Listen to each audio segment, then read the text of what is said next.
Hello Honey's, நான் உங்கள் woodland angel. எங்கேயும் காதல் எப்போதும் காதல் அப்படின்ற சீரீஸோட அடுத்த படத்தை பார்க்க போகிறோம். இந்த பாட்டில் செங்கி வந்து கேட்குறாங்க, ஏங்க என் ட்ரெஸ்ஸு கூட இதில் இல்லை அப்படின்னு சொல்லிட்டு. அப்போ ஹீரோயின் சொல்கிறாங்க, ஹீரோ ஒரே கையில் தானே வரைஞ்சார், அவருக்கு கொஞ்சம் ஸ்டாமினா பத்தல, அடுத்த தடவை ஒன்று சேர்த்து வரைவார் அப்படின்னு. என்ன ஸ்டாமினா பத்தலையா அப்படின்னு வேகமாக ஹீரோ எழுந்திரிச்சு வந்து ஹீரோயினை தூக்கிட்டே போய்ட்டுறாரு. ஆளி அந்த பக்கம் கூட்டு போய் ரெஸ்ட் எடுவீங்க அப்படின்னு சொல்லிட்டு. அதே ஹீரோயினை தூக்கிட்டு வந்து இங்கே படுக்க வச்சோடனே ஹீரோயின் சொல்கிறாங்க, இந்த இடத்துல நாம் இப்படி இருக்கிறது அப்படின்னு அதில் ஒன்றும் பிரச்சனை இல்லை அப்படிங்க. அதாவது வந்து நான் ஆலியோட அம்மாவோட ட்ரெஸ் எல்லாம் பொருளையெல்லாம் நான் கொடுத்து அனுப்பிச்சிட்டேன், அதை நான் எரிக்கவே சொல்லிட்டேன். இல்லை அது வந்து அட என்னம்மா இந்த டைமில் தான் நீ நிறைய விஷயங்கள் பேசுவியா அப்படி சொல்லிட்டு அவர் ரொமான்ஸ் மூடில் இருந்திருப்பாரு. அதுக்குள்ளே ஹீரோயின் இதை பற்றியெல்லாம் பேசினோன்னே அவர் அப்படியே சரி சொல்லு அப்படி சொல்கிறாங்க. மற்றதெல்லாம் சாதாரணமான விஷயந்தான், ஆனால் இதுதான் ரொம்ப முக்கியமான விஷயம், அதை சொல்கிறதுக்கு தான் உங்ககிட்ட நான் நிறுத்தினேன் அப்படி சொல்லிட்டு சொல்கிறாங்க. நான் வந்து நம்மளோட என்கேஜ்மெண்ட்டை முடிச்சுக்கலான்னு சொன்னோம்ல, அதை மட்டும் நம்ம இனிமேல் செய்ய வேண்டாம், நாம தான் இப்போ மியூச்சுவலாக ஒன்றாயிட்டோம் இல்லையா அப்படின்னு சொல்கிறாங்க. அதை கேட்டோன்னே ஹீரோக்கு செம்ம ஷாக் ஆகிடுது. அப்படியே ஒரு ஆனந்த கண்ணீர்னு வச்சுக்கோங்களேன். நீ என்ன சொல்ல வர அப்படின்னு சொல்கிறாங்க. நாம் வேணால் அடுத்த மாதம் எத்தனையோ ஒரு நாள் சொல்லிவிட்டு அந்த நாள் நம்ம கல்யாணம் பண்ணிக்கலாம் அப்படின்னு சொல்கிறாங்க. உடனே இன்னொரு தடவை சொல்லுப்பா அப்படின்னு சொன்னோன்னே ஹீரோயின் வந்துட்டு, ஏன் அது வந்து நான் சொன்ன தப்பு தான், வேணால் பேரண்ட்ஸ் எல்லாம் வச்சு நான் சொல்ல வைக்கிறேன் இப்போ இன்னொரு தடவை சொல்லு அப்படின்னு சொல்கிறேன். இப்போ அழுதுகிட்டே கேட்குறாங்க. அப்போ வந்துட்டு ஹீரோயின் சொல்கிறாங்க, நான் உன்னை விரும்புகிறேன், நான் உன்னை ரொம்ப மனசார விரும்புகிறேன் அப்படின்னு சொல்கிறாங்க. ஹீரோ வந்துட்டு அழுதுகிட்டே வந்துட்டு அவங்கள ஹக் பண்ணிக்கிறாங்க. எனக்கு இன்னொரு குழந்தை வேணும்னு சொல்லிட்டு அப்படியே உடனே ரொமான்ஸ் பண்ண ஆரம்பிச்சுட்றாங்க. ஏன்னா ஹீரோ வந்துட்டு மோய்வான் வந்தோன்னா நம்மளை விட்டுட்டு போயிடுவாங்கன்னு சொல்லி பயந்துட்டு இருப்பார்ல, அதனால். இப்போ வந்துட்டு நம்மளுடைய பிரின்சஸ் அங்கே நின்றுட்டுருக்காங்க, பொழுது விடியுது. ஆனால் செகண்ட் சீனியர் தான் வந்து அவங்கக்கிட்ட வந்து அந்த மருந்தை கொடுத்துட்டு ஒரு பக்கத்தில் ஒரு லெட்டர் கொடுத்துறாங்க. அதை பிரித்து பார்க்காங்க, இனிமேல் இங்கே வராதுன்னு போட்டிருக்கு. அதுக்கப்புறம் இங்கே ஹீரோயின் முழிச்சு பார்க்குறாங்க. ஹீரோ அங்கே படுத்துட்ருக்காரு. ஏன் நல்லா தூங்கிட்டு இருக்கியா அப்படின்னு கேட்கும்போது அப்போ ஹீரோ கேட்கலான்ட்டு வராரு. கேட்கவும் செஞ்சுடுறாரு. இந்த மாதிரி உங்கள் மாஸ்டர் வந்து இப்படி பண்ணார்ல, திரும்பவும் போய் அந்த பெல்லை வந்து அவர் சீல் பண்ணணும்னு போனால் நீ என்ன செய்வேன்னா, கண்டிப்பாக நான் அவரை நிறுத்திட்டு நான் தான் போய் சீல் பண்ணுவேன் அப்படின்னு சொல்கிறாரு. ஏன் இதை கேட்குறேன்னு நிமிர்ந்து பார்க்கும்போது ஹீரோ தூங்கின மாதிரி நடிக்கிறாரு. உடனே ஹீரோயினும் திரும்ப தூங்கிடுறாங்க. அப்போ வந்து அந்த மருந்தை வந்துட்டு இங்கே வந்து லீஜின் வந்து தன்னோட குழந்தைக்கு கொடுக்குறாங்க. அந்த குழந்தைய அழுவ சொல்லி அப்படியே உசுப்பி விட்டுறாங்க. அப்போ பார்த்தா கரெக்டாக அந்த குழந்தையும் அழுதுறது. உடனே எல்லாருக்கும் ரொம்ப சந்தோஷமாக இருக்குது. அப்போ வந்துட்டு நம்ம ஜிலான்ட்ட வந்து அந்த செகண்ட் சீனியர், பெண்கள்னாலே பிரச்சனை தான் அப்படின்னா, என்னங்க இப்படி சொல்லிட்டீங்க, அந்த பொண்ணு அந்த குழந்தை வந்து ரொம்ப டஃப்பான குழந்தை, அவள் ஒருத்தையால் அந்த இதை வந்து சரி பண்ண முடியல, அதனால தான் நான் என் பவர்ஸை ஃபுல்லாகவும் கொடுத்துட்டேன், நான் இப்போ போகிற இடத்துக்கு பவர்ஸை யூஸ் பண்ணணும்னு அவசியம் இல்லையே அப்படின்னு சொல்கிறாங்க. ஏன்னா இவர் தான் கல்லறையை பாதுகாக்கிறேன் அப்படின்னு சொல்லிட்டு பனிஷ்மெண்ட் ஏற்றுக்கிட்டார்ல, அதனால்.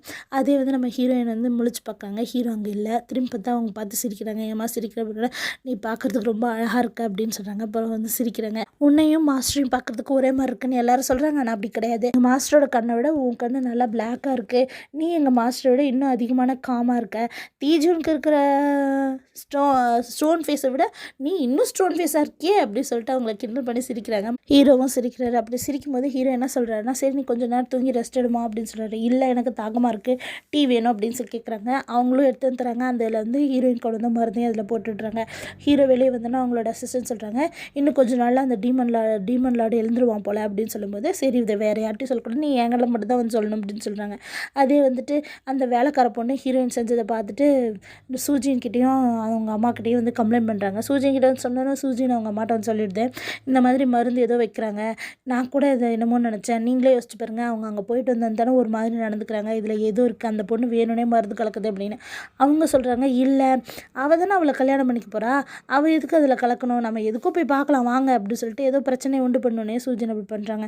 இங்கே ஹீரோவும் ஹீரோயினும் ஆலிக்குட்டியும் உட்காந்து படிச்சுட்ருக்காங்க. அப்படி படிச்சுட்டு இருக்கும்போது ஹீரோ அந்த காஃபியை குடிக்கிறத ரொம்ப ஆனந்தமாக நம்ம ஹீரோயின் பார்த்துட்ருக்காங்க. அந்த சமயத்தில் நம்மளுடைய ஹீரோவோட அம்மாவும் சூஜினும் அங்கே வராங்க. வந்துட்டு சும்மா சாதாரணமாக பேசுகிற மாதிரி நம்மளோட ஹீரோயின்ட்டு பேசிகிட்டு இருக்காங்க. அப்படி பேசிகிட்டு இருக்கும்போது, கூடிய சீக்கிரத்தில் நம்ம கல்யாணம் பண்ணோம், நீ வந்து என் மருமகளாக இருக்கிறனால நான் உன்னோட வாழ்த்தை இது ஏற்றுக்கிறேன் அப்படின்னாலும் பேசியிருக்கும்போது சூஜன் இருங்க அந்த காஃபியை குடிக்காதீங்க அப்படி சொல்லிட்டு ஹீரோவை தடுக்கிறாங்க. ஆனால் ஹீரோ வந்து அந்த டீயை குடிச்சிட்டாரு. அப்போ வந்து அவங்க அம்மா சொல்கிறாங்க, இல்லை அது ரொம்ப ஆறி இருக்குல்ல, அதனால தான் நான் சொன்னேன் அப்படின்னு. இதை வந்து ஹீரோயின்ட்ட போட்டா, அது எனக்காக தான் ஸ்பெஷலாக போட்டா, ஜியான்ட்டு மருந்து கொண்டு வந்து அப்படின்னு சொல்கிறாங்க. உடனே அவங்க வந்துட்டு ஓ அப்படியா அப்படின்னு சொல்கிறாங்க. அப்போ வந்துட்டு சூஜனுக்கு முகமே இல்லை. அப்போ வந்து அவங்க வந்து நீங்கள் 2 பேரும் சந்தோஷமாக இருந்தீங்கனாலே எனக்கு போதும்ப்பா அப்படின்ற மாதிரி சொல்கிறாங்க. அப்போ வந்துட்டு சீக்கிரமாக கல்யாணம் பண்ணி வச்சிடணும், நீங்கள் 2 பேரும் இப்படியே சந்தோஷமாக இருக்கிறது தான் நான் விரும்புகிறேன் அப்படின்னோடனே ஆலி ஓடி வந்து ஹக் பண்ணிக்கிறான். நீங்கள் ரொம்ப சூப்பர் பாட்டி எனக்கு அப்படின்னு சொன்னேன். அப்போ இத்தனை நாள் உனக்கு என்ன பிடிக்கல, இப்போ தான் பிடிச்சிருக்கோம்னோடனே இல்லை, எப்போ பாரு அம்மா வந்து அப்பாவை மட்டும் பார்த்துட்டு போயிடுறாங்க, எனக்கிட்டே வந்து பார்க்கவே மாட்டேங்கிறாங்க, நானும் தேடி தேடி ஓஞ்சு போயிடுறேன், கல்யாணம் ஆச்சுன்னா அம்மா எப்போ இங்கே தானே இருப்பாங்கன்னு எல்லோரும் சிரிக்கிறாங்க. சரி அப்படின்னா சீக்கிரமாக நான் உனக்கு கல்யாணம் பண்ணி வச்சிடறேன் அப்படின்னு சொல்கிறாங்க. அப்போ வந்துட்டு இந்த மருந்தை பற்றி வந்து ஹீரோயின்ட்ட கேட்கும்போது ஹீரோயின் வந்து சொல்கிறாங்க, என்னோடய ஃப்யூச்சர் ஹஸ்பண்ட் தானே, இவன் நல்லா இருக்கிறது தானே எனக்கு முக்கியம் அப்படின்னு சொல்லும்போது அவங்களும் வந்துட்டு சரி சந்தோஷம் அப்படின்னு சொல்லிட்டு அங்கேருந்து கிளம்பி போயிடுறாங்க. நீ ரொம்ப நல்ல விதமாக நடந்துக்கிறமா, நான் கல்யாணத்தை பற்றி உங்கள் அப்பா அம்மாட்ட பேசுகிறேன் அப்படின்னு சொல்லிட்டு போயிட்டுறாங்க. அதுக்கப்புறமா ஹீரோக்கிட்ட வந்து ஹீரோயின் கேட்குறாங்க, எப்போ உனக்கு தெரியும், எப்படி உனக்கு தெரிஞ்சு அப்படின்னு சொல்லிட்டு. அப்போ வந்து ஹீரோ சொல்கிறார், எங்கள் அம்மாவுக்கு சந்தகம் வந்திருக்கு, எனக்கு இதை பற்றி தெரியாதா அப்படின்னா அவங்க அங்கே ஹக் பண்ணிக்கிறாங்க. அப்போ வந்துட்டு இவங்க கல்யாணத்துக்கு தேவையான டார்க்கான கலரில் ட்ரெஸ் எல்லாம் கொண்டு வைப்பது சூஜின்னு கேட்குறாங்க, என்ன இவ்வளோ டார்க்காக ட்ரெஸ் எல்லாம் எடுத்துகிட்டு வரீங்க அப்படின்னோடனே அப்போ அவங்க சொல்கிறாங்க, இதுதான் ஹீரோயினுக்கு பிடிச்சிருக்கு, அதனால தான் நாங்கள் அந்த கலரில் எடுக்கிறோம் அப்படின்னு சொல்லிட்டு. அதே ஹீரோ வந்துட்டு கல்யாணம் பற்றி பேசும்போது ஹீரோட அப்பா வந்துட்டு அவங்க மோட்டர் வேர்ல்டுக்கு போய் பனிஷ்மெண்ட் அனுபவிக்கணும் அந்த பீஸ்ட்டை கொன்னதுனால அப்படின்னாங்க. அதே இங்கே இவங்களோட கல்யாணத்தை பற்றி ஹீரோயின் வந்து பேசிவிட்டு அடுத்த குயினாக நம்மளுடைய பைஃபன்ஷுவே ரெடி பண்ணி வச்சுட்றாங்க. பைஃபன்ஷு அப்போ வந்து அவங்க 2வது நான் கேட்குறேன், நீ மோய்வானை தான் காதலிக்கிறேன்னு நினச்சவன, அவரோட மாஸ்டர் ஏன் இப்படி விளையாடுறீங்க அப்படின்னு சொல்கிறாங்க. அப்படியே ஜியான் கிட்ட போய் 4th பர்த்டே சொல்கிறேன், நான் எனக்கு 2 விஷயத்துக்கு சந்தோஷமாக இருக்கேன், ஒன்று வந்து பைஃபன்ஷு வந்து குயினாக போகிறா, இன்னொன்று என் ஹீரோயின் வந்து கல்யாணம் பண்ணிக்க போகிறா அப்படின்னு சொல்லிட்டு இருக்காரு, இதில் ஒன்றும் வித்தியாசமாக ஒன்றும் இல்லையே அப்படின்ட்டு போகிறாங்க. அதே பைஃபன்ஷுவை கூப்பிட்டு குயின் நம்மளுடைய ஹீரோயின் சொல்கிறாங்க, தீஜனுக்கு ஏதோ பிரச்சனையாக உன்னை வர சொன்னாங்க அப்படின்னு சொல்லிட்டு. அவரோட அம்மா வந்துட்டு சூஜினை கூப்பிட்டு, இங்கே பாருமா கல்யாணத்துக்கு தேவையான உதவி நீயும் எனக்கு செய்யணும் அப்படின்னு சொல்கிறாங்க. அந்த சமயத்தில் ஹீரோயின் வந்து ஹெவன்லி பேலஸில் அவரை பார்க்க வரும்போது அவர் வந்துட்டு இந்த இடத்துக்கு கூப்பிட்றாங்கன்னு அசிஸ்டன்ட் கூப்பிட்டுறாங்க. இவன் ரொம்ப மிஸ்டீரியஸாக நடந்துக்கிறான் அப்படின்னு சொல்லிட்டு வரும்போதே அவங்களுக்கு பழைய ஃப்ளாஷ்பேக் ஒன்று ஞாபகம் வருது, இதுக்கு முன்னாடி நான் இந்த இடத்துக்கு வந்திருக்கேனா அப்படின்னு யோசிச்சுட்டே வந்துட்டுருக்காங்க. இந்த லோட்டஸ் பாண்டு அந்த இடத்துல பார்த்திங்கன்னா அங்கே முக்கியமான ஆளுங்கள்லாம் இருப்பாங்கள்ல அந்த ஹெவன்லி பேலஸில், அவங்களெல்லாம் நிற்க வச்சு ஹீரோ வந்து அவங்களுக்கு ப்ரப்போஸ் பண்ணுறாங்க, இதுதான் ஹீரோயின்னு சொல்லிட்டு. அப்புறம் எல்லாத்தையும் பார்த்துட்டு எனக்கு இது ரொம்ப பிடிச்சிருக்குன்னு அவங்க சந்தோஷப்பட்டு இருக்கும்போது ஆலியும் வந்து என்ஜாய் பண்ணுறான். அப்போ வந்துட்டு நம்ம கல்யாணத்துக்கு சீக்கிரமாக ரெடி ஆகணும் அப்படின்னு சொல்லிட்டு இருக்கும்போது ஹீரோ சொல்கிறாரு, இல்லைம்மா நான் இந்த மாதிரி ஹியூமன் வேர்ல்டுக்கு போய் ஒரு ட்ரையல் அனுபவிச்சுட்டு வரணும் அப்படின்போது, நீ அங்கே போய் கல்யாணம் எல்லாம் பண்ணக்கூடாது அப்படின்னா, பண்ணால் என்ன செய்வா அப்படி கேட்குறேன். இந்த மாதிரி நான் அவனை தூக்கிட்டு போய் என்னோடய இடத்துல வச்சு அடைச்சி வச்சுக்குவேன், அப்புறம் நீ எல்லா நாளும் நீ என்னை மட்டும் தான் பார்க்கணும் அப்படிங்கிறாங்க. அதே வந்துட்டு நம்மளுடைய பைஃபன்ஷு வந்து நம்ம 4th பிரதர்கிட்ட கெஞ்சி அங்கேருந்து வெளியே வராங்க, நான் அங்கே ஒரு முக்கியமான விஷயமா போகணும் அப்படின்னு சொல்லிட்டு.